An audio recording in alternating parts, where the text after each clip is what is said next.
En ce début d'année 2021, Canon débarque avec une nouvelle caméra capable de filmer en 4K DCI, 4:2 10 bits et ce jusqu'à 120 images par seconde.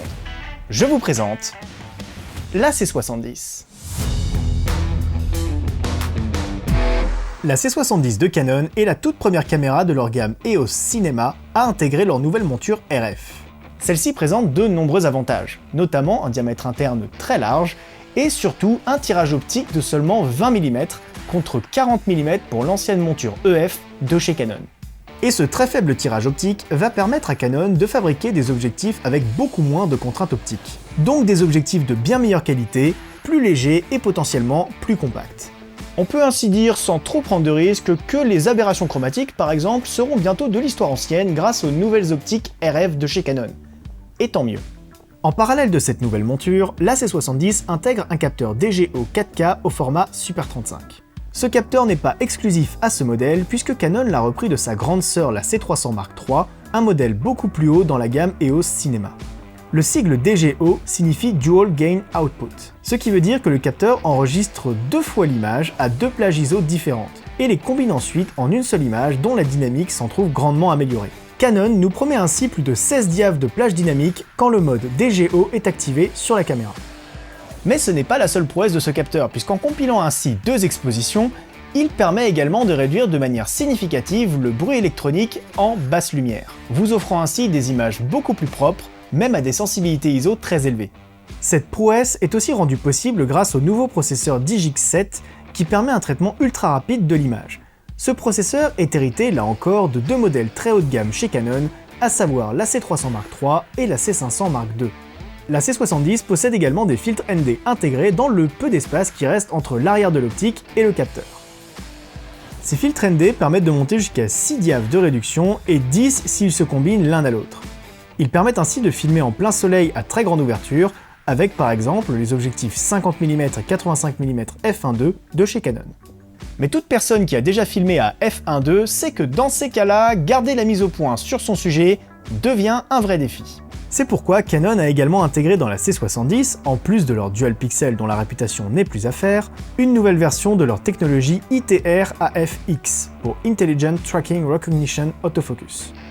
Cette technologie, présentée pour la première fois dans la gamme EOS Cinema de Canon, est alimentée par de l'intelligence artificielle. Elle permet ainsi le suivi très précis d'un objet ou d'un visage. Mais pas que. Puisque grâce à l'ITR AFX, la C70 peut continuer à suivre le visage d'une personne, même si cette dernière tourne la tête pendant la prise de vue. La mise au point reste alors fixée sur l'arrière de la tête comme si de rien n'était, et rattrape le visage quand celui-ci réapparaît. Terminé les cafouillages d'autofocus en situation de reportage. En ce qui concerne les formats d'enregistrement, là encore, Canon n'a pas été avare et permet de filmer en DCI 4K, donc 4096 par 2160, en 10 bits 4:2 et ce jusqu'à 120 images par seconde. Notez juste que dans ce mode haute vitesse, la technologie DGO du capteur est désactivée. Vous pourrez cependant bénéficier d'un enregistrement audio séparé au format Wave afin de pouvoir sonoriser plus facilement vos ralentis et de l'autofocus qui reste actif dans ce mode même s'il est un peu moins réactif qu'en enregistrement normal. En complément de la 4K et de l'Ultra HD, Canon permet également de filmer en 2K, en 1080p et même en 720p. Il permet également plein de formats et de débits différents, rendant ainsi cette caméra extrêmement polyvalente pour tout type d'usage, allant du broadcast à diffusion immédiate, au petit tournage de courts-métrages indépendants, en passant par le film d'entreprise. Tous ces formats s'enregistrent à l'aide de son double slot SD UHS 2 sur des cartes V60 et V90. Le double slot vous permet ainsi d'enregistrer en plusieurs modes, comme le mode relais ou le mode proxy, pour avoir des fichiers en 8 bits plus légers et plus faciles à monter. Cette polyvalence est d'ailleurs renforcée par la présence d'une stabilisation numérique sur 5 axes. Cette stabilisation numérique peut être réglée sur 2 intensités. Une première intensité, moyenne, ne croppant qu'un petit peu dans le capteur et permettant ainsi de garder un fichier en 4K ou en Ultra HD. Et une seconde stabilisation bien plus forte cette fois-ci, pour laquelle le crop est bien plus prononcé et où on ne filme plus qu'en 2K ou en Full HD. La stabilisation numérique de la C70 se marie parfaitement bien avec la stabilisation optique déjà présente dans les objectifs de chez Canon, et plus particulièrement avec ceux présents dans leur nouvelle gamme RF. Le combo de ces 2 modes de stabilisation permet des images hyper stables et ce, même à main levée.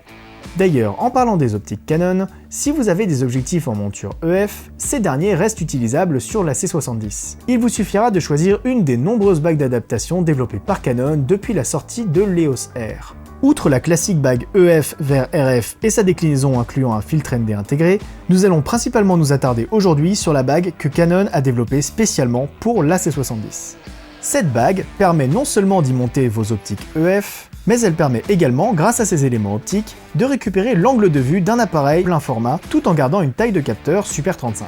Ainsi, comme la lumière est concentrée sur un plus petit capteur, cette bague permet de regagner un diaph de luminosité sur n'importe quelle optique montée dessus. Ainsi, non seulement vous pourrez utiliser votre cher 24-70 f2.8, mais il deviendra en plus un 24-70 f2, et votre 35 mm f1.4 par exemple, deviendra un 35 mm f1. Notez que cette bague est adaptable sur n'importe quel boîtier en monture RF avec un capteur Super 35.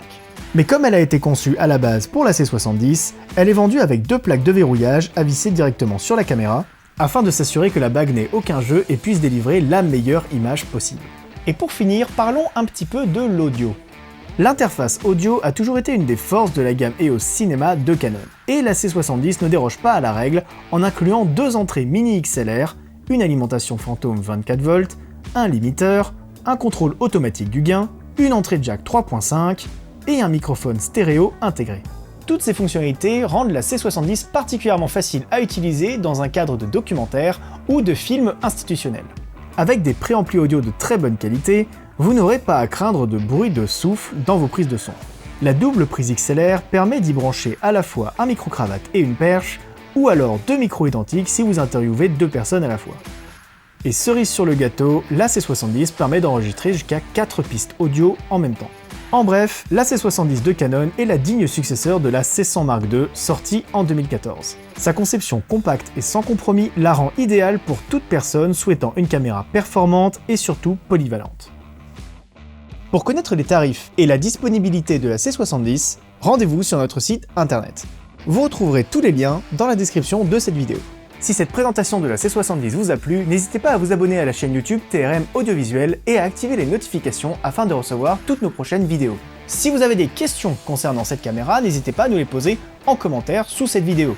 En attendant, je vous dis à très vite pour une prochaine vidéo sur la chaîne YouTube TRM Audiovisuel.